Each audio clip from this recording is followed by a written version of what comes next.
clearly?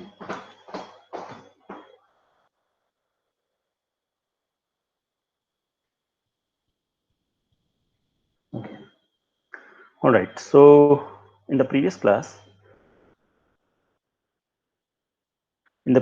we had talked about the tensile design, when the bolt is in tension, then how do you design the bolt? And you may recall that the design provision was very similar to the design provision of any tension member, correct? So wherever there are threads, there we take the net cross section and we design for the limit state of rupture. Okay, so that is what this is. This first line here, this one, that's what this is. Ignore the minimum part. Minimum part I'll do. So this is the limit state of rupture of the net section. Okay, and gamma MB is basically the safety factor for limit state of rupture. Okay, FUB is used, that signifies that it is the limit state of rupture or the yield limit state for the gross cross section. Okay, so the cross section where it is uniform, it is the shank part. There you take Fy multiplied by the shank cross section area divided by gamma m0. So there you take gamma m0 is equal to 1.1. Okay, and this gamma mb is equal to 1.25. All right. So this part is clear to everyone, right? So when the bolt is in tension, this is the way to design. And when the bolt is in shear, we have already learned there are two different limit states. Other than the failure of the plate itself, that could be failure of the plate in tension or failure of the plate in block shear. Other than those two modes, there the modes related to, or failure modes related to the bolt are again two. One is shearing of the bolt. Okay, and if it could be double shear, it could be triple shear. Mostly it is single shear or double shear. Okay, I cannot, maybe I'll have to give it some serious thought to figure out what would be the triple shear, but that's not very common. Then there would be the bearing failure. So bearing failure can be the bearing failure of the bolt itself or bearing failure of the plate. Now, when the bearing failure of the bolt take place, then we use FUB, so FU value of the bolt. When the bearing failure of the plate takes place, then we use the FU value of B, that is ultimate stress of the plate. Okay, so and then there is this expression that we had gone through. So basically the capacity in bearing failure is given by this expression, wherein these three terms 2.5 times T times D, okay, and D corresponds to diameter of the bolt and T corresponds to the thickness of the plate. So these three parameters are same. What is varying is whether it is FUB or FUP or FUP times edge distance, a factor related to edge distance, or FUP times a factor related to the pitch, that is the distance between two subsequent bolts in the longitudinal direction. Okay, and once you get that far, you get your VNPB value. Then you divide that by gamma MB, that is again 1.25. You must remember that. Okay, so it is 1.25. You divide that with that factor of safety. What you will get is the design strength. So this is the nominal strength. Then you get the design strength, VDPB, and that is for the bearing stress. Likewise, you calculate the shear stress, shear design capacity, and the minimum of the two is the capacity of the bolt. And we have also discussed the tension capacity of the bolt, design capacity of the bolt in tension. Okay, now there is a phenomenon that plays a role very significantly when the bolts are subjected to tension. Okay, and this is known as prying action. Okay, do you guys know what prying action, what is meant by prying? Pry, have you heard of the phrase pry open something?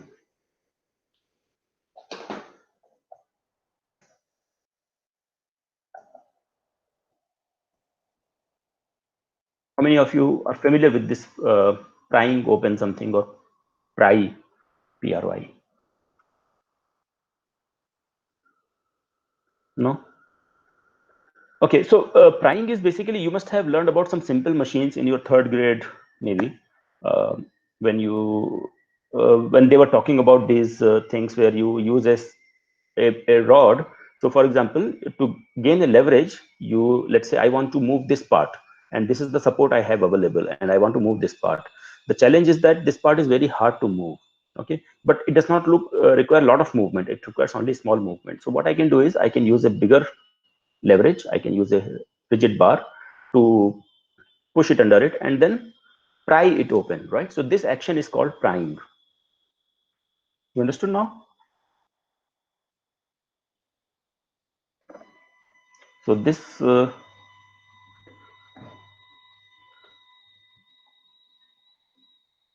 so if there is something that I want to be lifted, okay, let's say, and then I have some kind of a support available here outside that thing that I want to be lifted. What I can do is I can bring in a very stiff bar, and I can gain a leverage by using this support.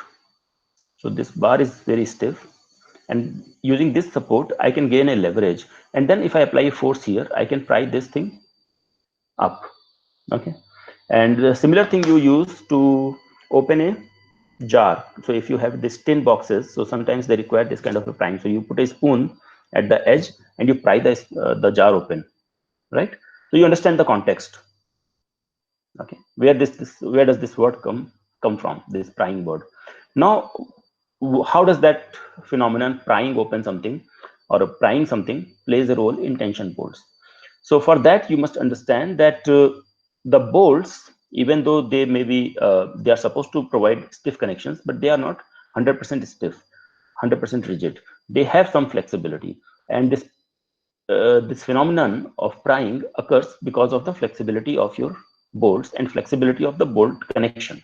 Not just the bolt, even the plates that are involved in the connection, all of them have some flexibility, and that's how this phenomenon of prying happens. Okay. um, so basically, let me see if I can explain it better here. I think it is much easier for me to explain here itself rather than drawing again. You can see these three figures, right? Figure A, B, and C.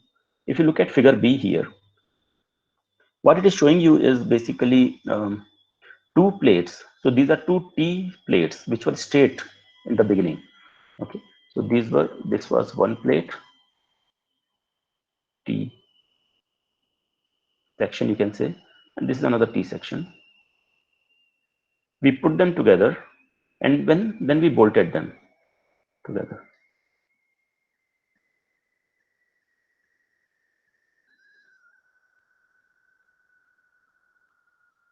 So we put the two T plates together and then we bolted them. Okay, so that's what was done. So they were touching each other when we started. Then when we apply some tension force here, what will happen is that these both T's will deform, and also the bolt will deform. So you will get a shape like this. So the each T section deforms elastically. This T section also deforms elastically because of this external forces that I'm applying. And also the bolt will be carrying the tension. As a result, bolt will also deform slightly. Okay. Now, if you realize that the bolt is creating a gap between, at the location of the bolt, there is a gap between the two plates.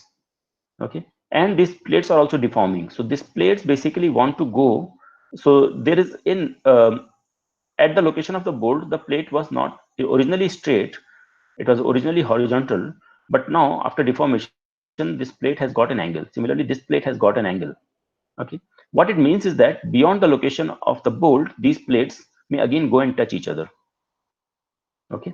And if this distance is long, the distance from the point of support, sorry, from the point of loading to the point of bolting, if this distance is long, that means the angle will be longer. This deformation will be larger. That is, this angle will be longer. That means the reaction force that you may get. So when these two plates come in contact at the further end, they will be bearing against each other. Okay, and more I pull here, more bearing I will develop here. If I pull here, more bearing reaction I will develop here, which is similar to your prying. So you can imagine that this is the support that I was talking about in that example, and you are pulling from here and you are generating a force here. Okay, is that part clear? Sir, Yeah. sir, Yeah. sir, in that slide, when the two plates were horizontal, why is there written like bolt failure? Bolt failure, don't worry about bolt failure. That bolt failure is not necessarily, so prying action does not always mean that there is a bolt failure. That is basically trying to say that, okay, so bolt failure, what it means is that in this plate, you can keep pulling it. That's why just don't focus on that picture, just focus on this one for now. Don't worry about the bolt failure part here. I think that might be misleading. So just I'm trying to explain the bolt, the prying phenomenon. The picture is taken from somewhere else and there might be having a different context. Any other question?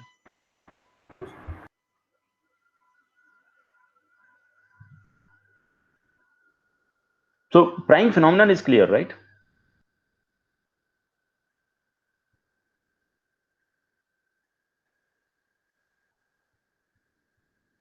Okay. Okay. So what is the consequence of prying? Do you understand the consequence now from there, from whatever I've discussed so far? So if let's say this was the this T plate I'm taking, this T section I'm taking,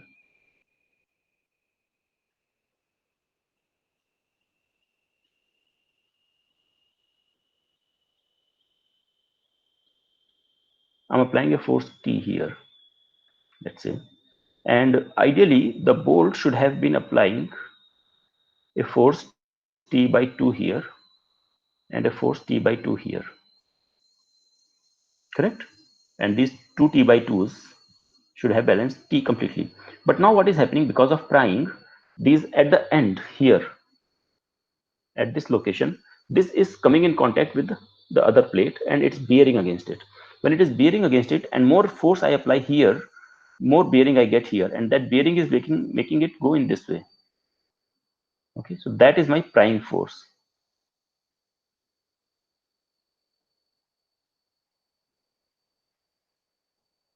right? So as a result, what will happen is that this T is controlled by me, so this T does not change.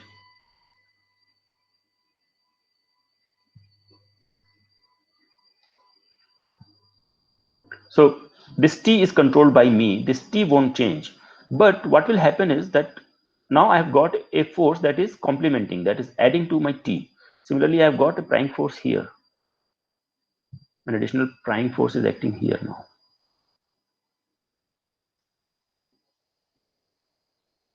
right?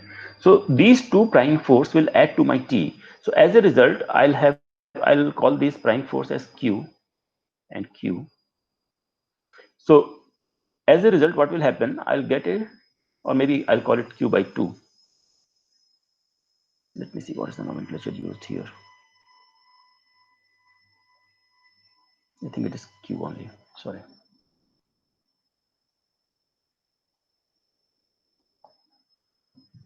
So I'll end up getting an additional bolt force T2 by T by 2 plus Q and T by 2 plus Q, which is basically balancing the entire force in the T section. Now is that clear? So basically what will happen because of the prying, that your bolts have to offer additional resistance, and this is not necessarily true at T sections only. It is true for in various other conditions also. So I can give you an example. If there is a column and there is a beam that is supposed to come and meet the column, it is almost touching, but I'm not showing it as if it's touching because I want to keep some clarity of the drawing.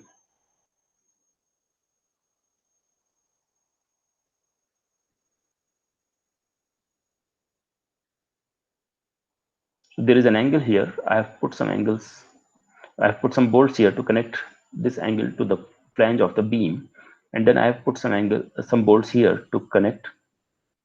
There was a flange on the column, and I have connected the angle with the flange of the column. Similar arrangements I may make here as well. Yeah. So in this condition, if I apply a moment, for example,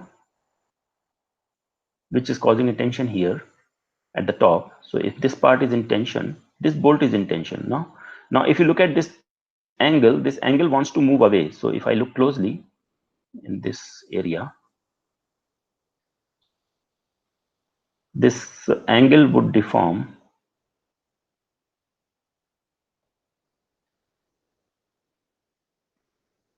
I've exaggerated the deformations here, obviously, but you understand, right? So the column was here.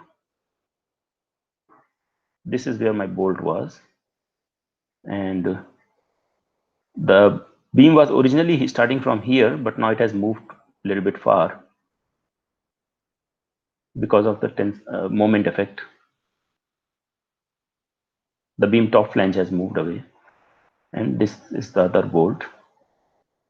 And what you can observe here is, because of the prying action, since bolt is extending a little, and this angle is deforming in this way, correct? This, because of the deformed shape, you are getting a prying action somewhere here.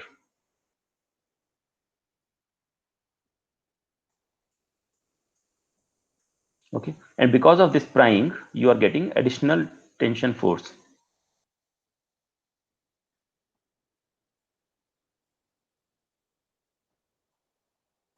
Additional tension force in the bolt. So there was no direct tension acting here. It was under moment, but under moment also the same thing can happen. Okay, so wherever the bolt is in tension, you may have to be careful. You may get into a issue of prying action. Okay, so if there is a prying action, what happens is that, as explained here, even though I was applying only force T from outside, but the bolt forces are not simply adding up to T, they may be adding up to more than T because of the prying action. And then, so since the bolt forces are higher, the force demand is higher in each bolt, you have to design for that additional force demand. Okay, so as you can imagine, if this if the plate is very thick, please ignore this part. I should have been careful to remove it when I copied it from the textbook. This bolt failure is basically just saying that bolt is deforming. um, Ignore that bolt failure, it's unnecessarily misleading. So if these plates are very stiff, okay, these two plates, then what you see is that as you're applying a T force here, tensile force here, the plates will move as a rigid body. Okay, and you will not have an angle forming here, and as a result you will not get any prying action here. If the plates are relatively less stiff, then you are going to get a prying action here. Okay, if the plates are very flexible, what will happen is that, or very soft, very weak, in that case, basically as soon as the prying action develops, you will start seeing, with the deformation, with the more increased force or increased deformation here, you will see plastic hinges forming in the plate, and then you will have less prying action.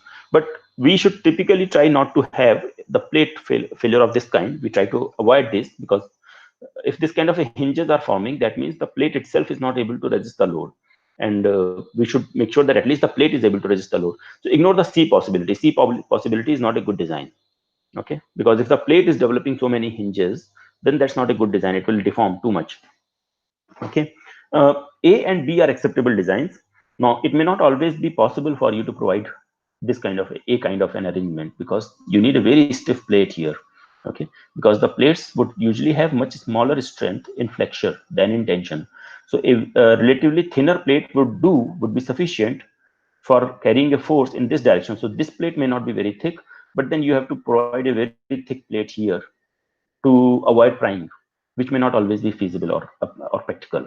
Okay, so oftentimes you may have to go with this kind of an arrangement, and if you do, then you need to account for the additional Q force. So the Q force expression for this kind of a setup, and it will be very difficult to assess that for all the possible situations. You may refer to some specialized literature. For example, this configuration I talked about, in this kind of an arrangement, how much prying action will be developed on this angle will depend on the shape of the angle in which it is deforming, and it may not always be matching exactly with this arrangement. Okay, so you have to refer to specialized literature for this kind of an arrangement.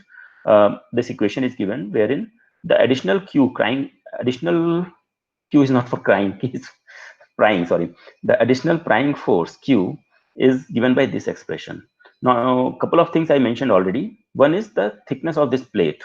Okay, so as I mentioned, if the plate is thicker, you are likely to have less prying force.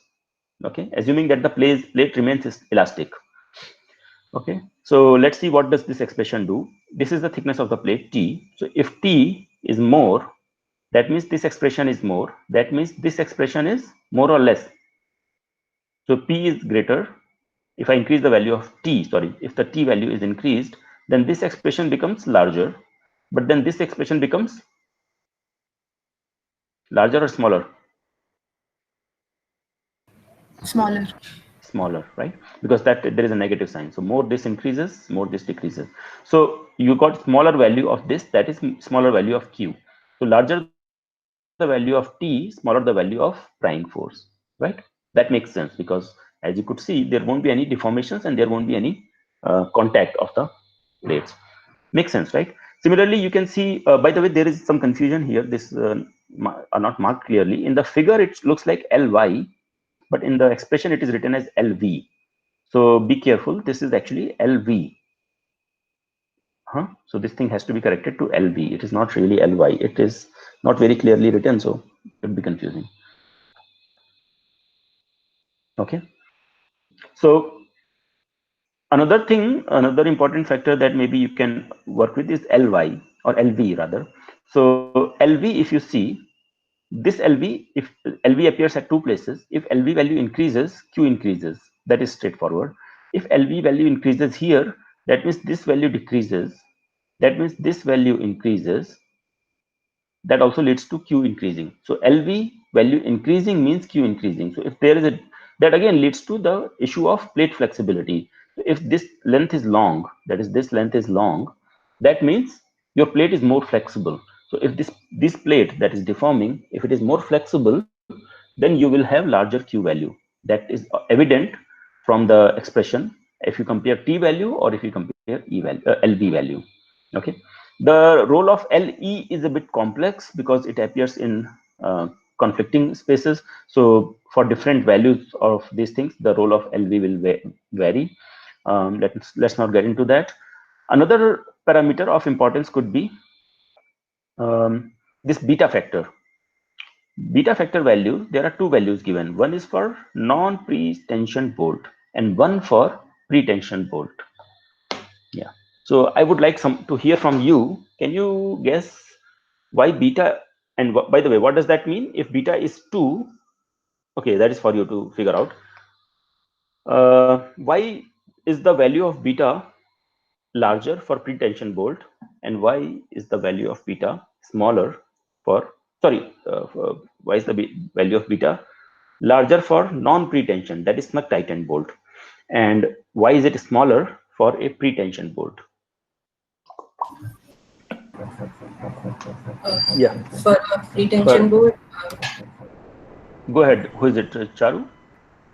so for a pretension bolt, the bolt will already be in tension, so there will be a lot more prying force than a non-pretension. So the beta value is less, so the total value is greater per Q. Mm, okay. I think you're almost right. Yeah. So basically, if your beta value, which is 1 for pretension bolt, so this is the beta value. And if this is smaller, that means this expression is smaller. That means this expression is larger. That means your Q is larger, right? So what it means is that you have more prying action if your bolt is pretensioned, but you have less prying action if your bolt is not pretensioned. Why could that be? Um,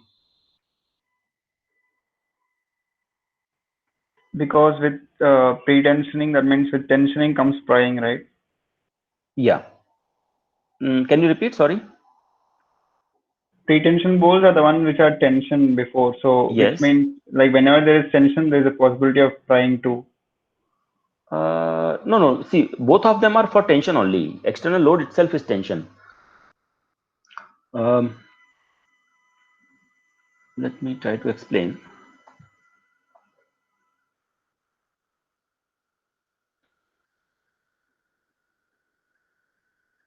Maybe difficult to draw it very accurately.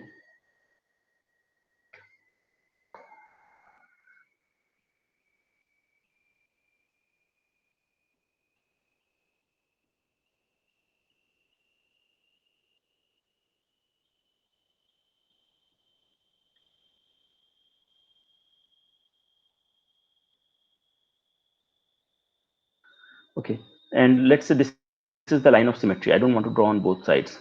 Okay, so this is the line of symmetry. The same thing exists on the other side as well. Now, what will happen is that if the bolt is not pretensioned, so this is the bolt, this is where the bolt is, okay, and it is extending to the other side. There is a symmetry, so I'm not drawing the other side. So if this is the bolt and it is not pretensioned, that means when the load starts, so let's say you start applying some load, t is 0 in the beginning, and then you start pulling it. So for a certain value of t, it offers certain resistance, but that resistance comes after certain deformation, right? Because the bolt was at 0 stress. So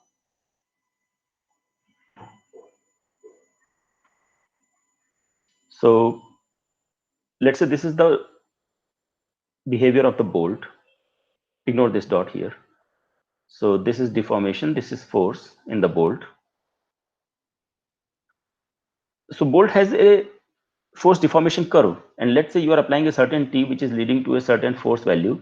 So that deformation curves comes at a, so this force is possible when the bolt has deformed this much. Okay, if the bolt is deforming this much, that means the force, the reaction force here will be relatively smaller. Okay, however, if the bolt does not allow any deformation, this extension is not possible. And when will that be? That will happen when you already have the bolt at this location and you are applying additional force, additional tensile force. And we will talk about the behavior of pretension bolts in tension later. But what will happen at that time is that bolt was already in that much of tension, so there is no additional extension of the bolt required.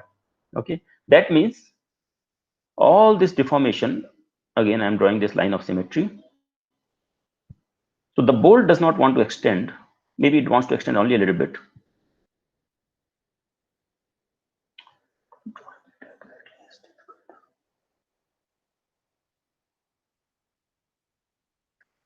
So maybe you can visualize it now. What will happen as a result if the bolt is not willing to expand very much?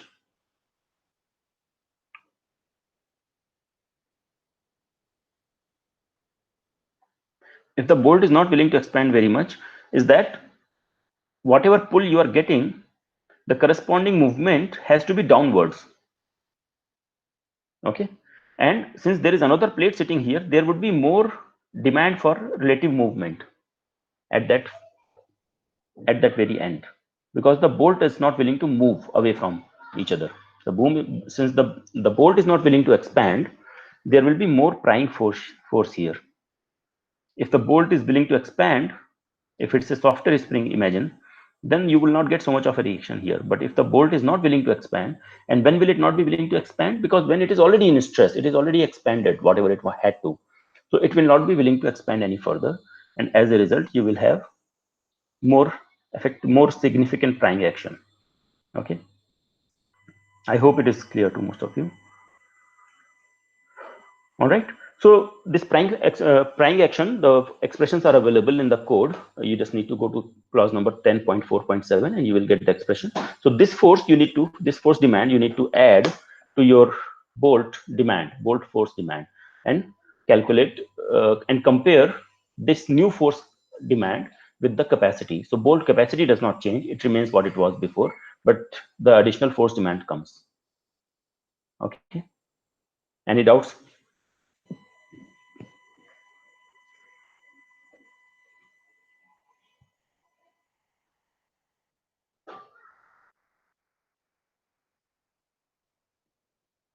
No? Okay. All right. So we'll move forward quickly. Now we are still dealing with mostly snug tightened bolt. We were talking about slip critical bolts a little bit here and there. So for snug tightened bolts, once I had talked about the bolts which were in tension, and I've talked about the bolts that are in shear, but there may be often a possibility when a bolt is subjected to a combined shear and tension. Okay. And in the beginning itself, I had shown several examples here. So in all these, so this is a case where the bolt is completely in tension, but all these cases have situations where the bolts are in tension and compression. Sorry, tension and shear combined. So the combined tension and shear, in such cases, there is an interaction curve given here, which if you look closely, looks like a equation of an which geometry? X square by a square plus y square by b square is equal to 1. Ellipse. Ellipse, very good. So it is basically an ellipse. So what it means is,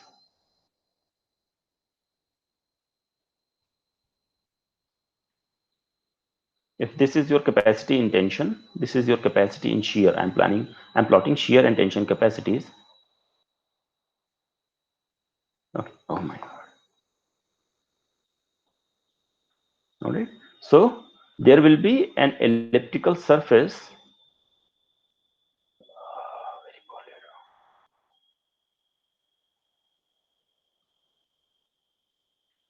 I generally used to be proud of my drawing skills, sketching skills. I'm sure you would not agree. Okay, so there would be an ellipse that will define the capacity curve or the capacity envelope, if you want to say, yeah, of a bolt.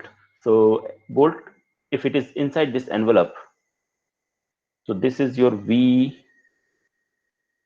D, V, D, B, and this is your T, D,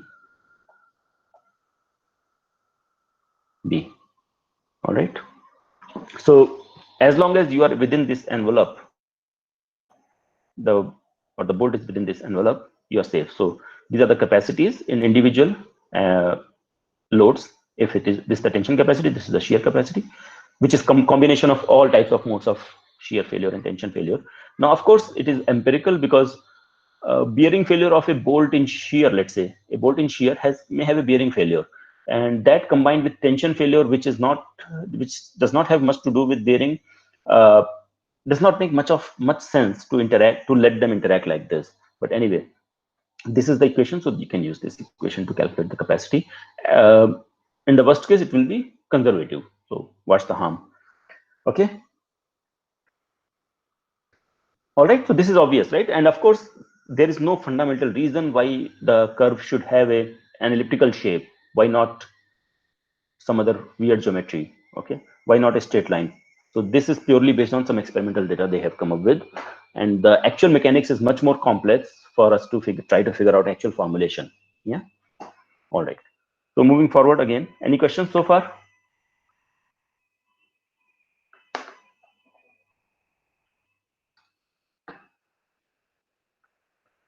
All right. So now we will get into friction grip type bolts, the bolts that are friction grip. So they are called slip critical, friction grip, no slip. There are various names used for them. Friction grip is a very commonly used word too, but I tend to call it more like a slip critical bolt. Okay. So Santosh, this is where you get your answer, right? So in the two classes before, you were saying that we should control the pretension force in such a way so that Santosh was suggesting that pretension force in the bolt should be adjusted in such a way so that it provides enough friction so that the connection does not slip under the applied loads, right? So if I had one plate, if I have one plate, and if I have another plate here, and the two plates are connected with a bolt, yeah. So, and I'm applying some force F. So one suggestion was that why don't we control that pretension force?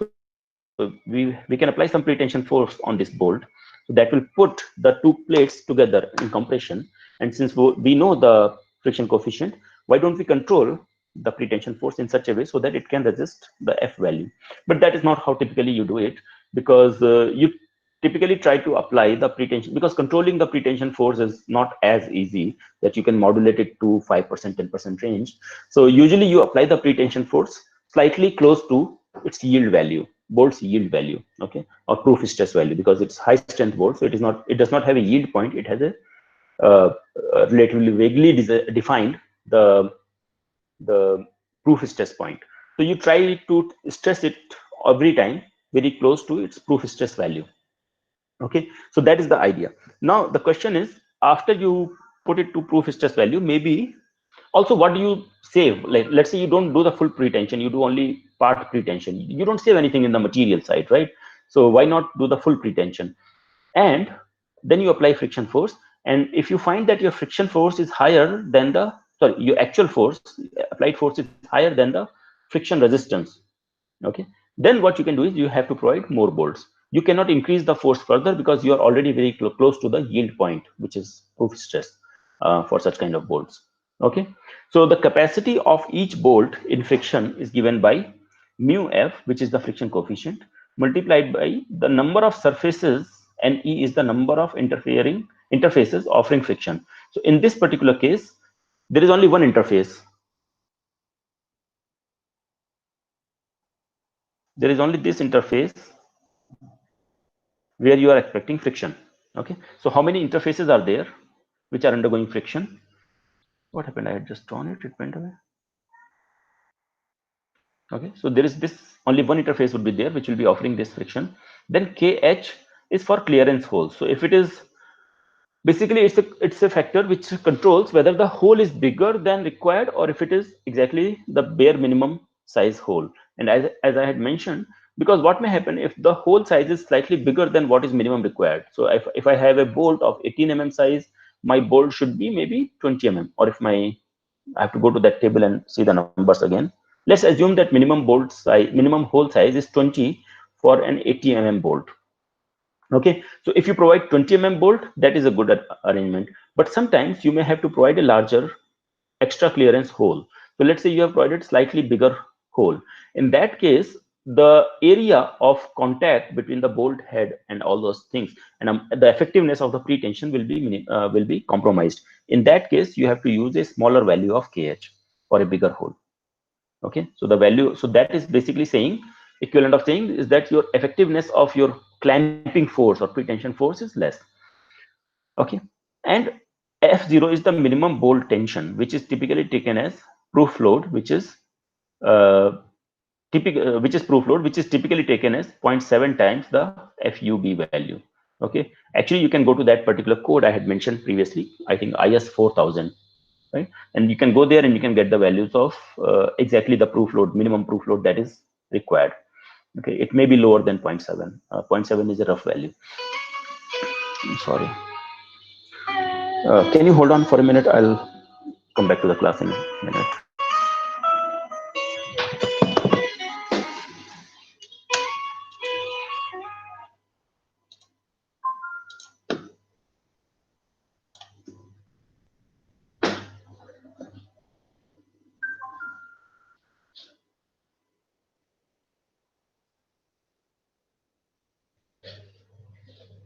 Namaskar. To stop the spread of coronavirus disease or COVID-19, we will have to stay indoors. Step out only if it is. Hello. हाँ जी, आप कहाँ पर हैं? हमारे जैसे में 2 पे भैया.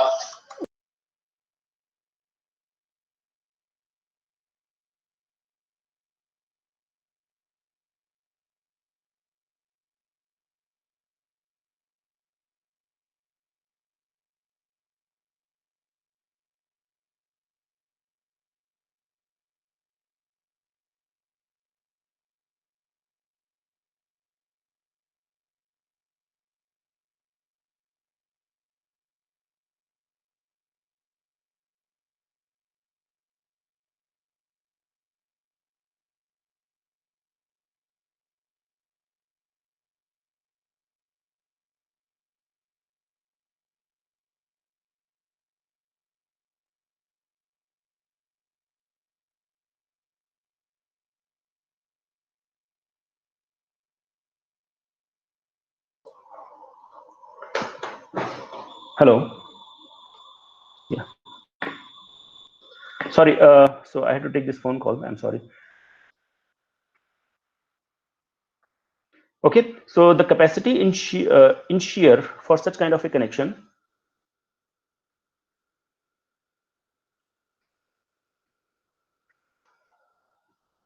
So capacity in shear will be given by, that is nominal capacity will be given by mu f and E KH F0. Okay, and let me try and see to get to IS 800 here quickly.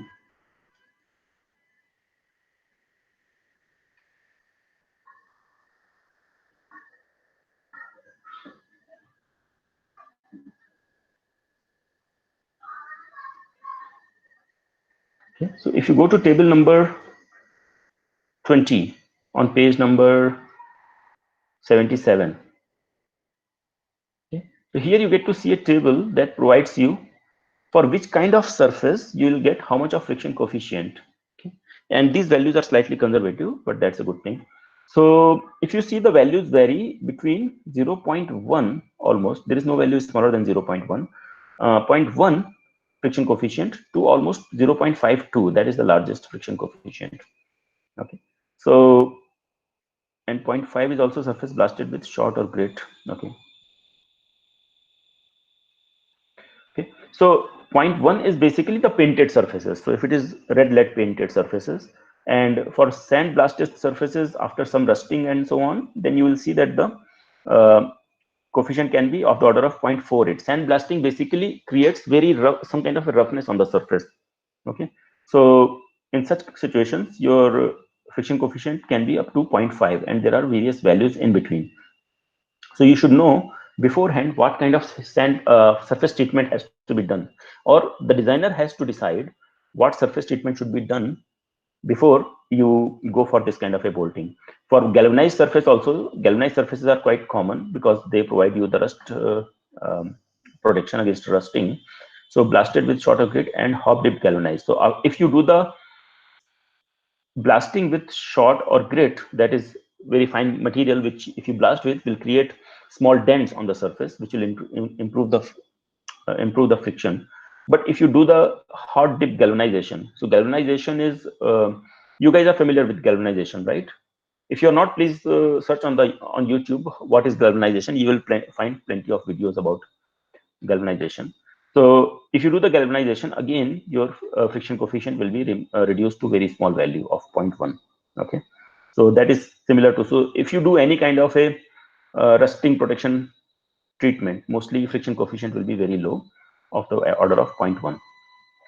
Okay, so that will be the amount of resistance available against friction. And now comes the question of safety factor, right? So safety factor, because this is friction, this is a limited state of friction basically. So we know that safety factor for limited state of rupture or wherever ultimate stress is involved, we take a safety factor of 1.25. Wherever limited state of yielding was involved, only Fy value was involved, we were taking limits safety factor of 1.1. Now here in this case, limited state of friction is involved, so the safety factor is a bit in there are different approaches here. So what the code says is that if slip is to be limited under service load condition, then you take safety factor of 1.1. But if it is to be limited under ultimate load condition, you take it to be 1.25. What does it mean? What it means is that uh, you may design a bolted connection, a slip critical or friction grip bolted connection in two ways.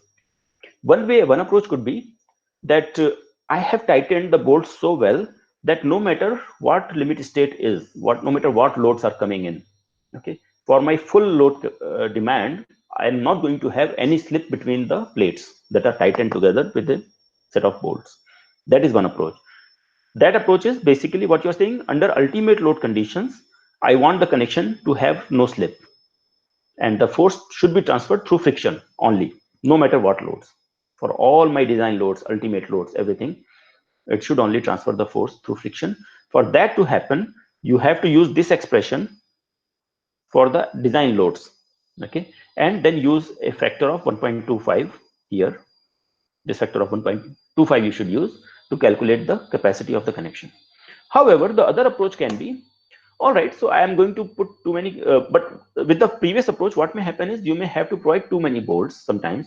And what you may figure is that, okay, it may be more economical to provide large number of bolts, just sufficient number of bolts, so that under service loads. So what are service loads? Service loads are, you remember those load factors, 1.5 dead plus 1.5 live. So if you remove the 1.5 factors from the load, then you will get service loads. So under service loads, When we check serviceability, okay, so we check for deflections and all, then we don't use those factors of the load factors. We use only the basic loads. So under service loads, let me make sure that there is no slip, because I don't like large deformations. Okay, so under service conditions, let us have no slip in bolted connections. But when it comes to ultimate loads, that's when the capacity is really challenged, capacity of the structure. Then providing so many bolts may not be really required. Let the structure have some deformation, let there be some slip, I don't mind, and let the bolted connections behave as bearing connections in that case. Okay, so let the bolt hole and bolt come into contact and bear against each other under ultimate, but under service conditions, let them be based on the tightening, the clamping force. So that could be another approach, which is a relatively more common approach because it is more economical. Okay, so in such condition, you can take a smaller factor of safety because you are dealing with only the service loads. You are not dealing with the ultimate loads. Okay, so that's why these two factors of safety are to be used. Now, if you're designing a bolt like that, using the second approach, that is, its design under service conditions is to be controlled by friction, and its performance under limit ultimate loads is to be controlled by the regular bearing behavior. Okay, then the capacity under bearing of even a friction grip bolt is exactly the same as if it were not a friction grip bolt. Okay, so its tension capacity is exactly the same as before. Even though it's a friction grip bolt, its tension capacity is exactly the same um, as a snug tightened bolt. Okay, because you are saying that friction grip thing is only up to service loads, and what I'm dealing with here is the ultimate load. So under ultimate load, its tension capacity is same. Similarly, its bearing capacity is same like before. Its shear strength is also the same as before. Okay, so these two make a lot of sense. That is fine because you have applied tension, but the bearing behavior should not change, because anyway after service loads have been surpassed. So if your load has increased beyond the service loads to get to the ultimate load level, you must have achieved the slip. So the plates must have slipped against each other, slided against each other, and once that has happened, then the behavior in shear would be very much similar to a snug tightened bolt. This is fine. What about this one? So it is saying even for a friction grip bolt or slip critical bolt, tension capacity is not affected by the pretension that you had applied, because your tension capacity, that is additional tension that you can impart on the bolt, is unaffected by the pretension. Basically what it is saying, let's say you had a capacity of 1 in the bolt, out of which 0.7 is already applied in form of pretension. Now it is saying the external tension force that you can apply on that bolt is still 1. It is not 1 minus 0.7. It is still 1 divided by factor of safety, right? Which sounds confusing, right? What do you guys think?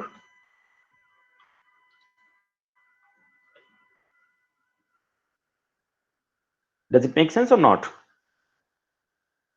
See, the bolt was already in tension, pretension, which was approximately 0.7 times its ultimate capacity.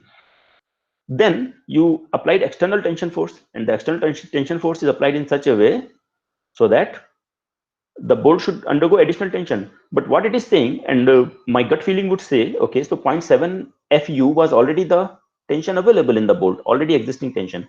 If I want to apply any external tension force on this assembly, I should get only 0.2 FU available. But it is saying, no, you can take full FU here. And of course, those factors of safety of 0.9 and gamma have to be used. And also you can take full FY also for the shank area. You don't have to worry about the pre-existing tension force. Okay. Does it look confusing? Okay, it is confusing, and there is an explanation given here. So I would strongly recommend that you go through this. This is a reading assignment for you. So I'll stop here. This is the reading assignment for you. Please go through this reading assignment. It is there in your lecture notes. Please go through it. The quality of scanning is not very good, but you can still make out what is written. So you go through this discussion, and let's discuss it in tomorrow's class. And we will do some examples also tomorrow. By tomorrow, I mean Wednesday. Sorry. We have a class on Wednesday, right? Don't we? Yeah, at 9 o'clock. Okay, guys. Okay, maybe there is extra bearing capacity. What bearing capacity? In shear? Bearing is in shear, right? I'm talking about the ultimate situation, sir. Like when here extra bearing capacity will come. If we are considering FU, What bearing are you talking about? See, bearing is between the bolt and the bolt hole. yes, And sir. that bearing comes into play when there is a shear applied. I'm not Yes. even talking about shear. Under shear Okay. conditions, the capacity is exactly as it was before, which is obvious. There is no doubt about that. I'm talking about the bolt in tension. Tension. The bolt Okay, is in sir. tension. Now, originally, the bolt was supposed to have a certain capacity when it was not pre-tensioned. But now, in this case, the bolt is already pre-tensioned, we know. And it is pre-tensioned to 70% of its full capacity, let's say. And now what you're saying is that you can apply the full load again, not only the 30%, the additional 30%. You can apply the full load again. Why? Okay. How is that feasible? So please go through that discussion, and let me also give you a small hint. Washers have a role to play also in that discussion. Okay. Let's see who can answer this question properly. Explain this to me properly in the next class. All right. All right, guys. See you. I'll call off this meeting today.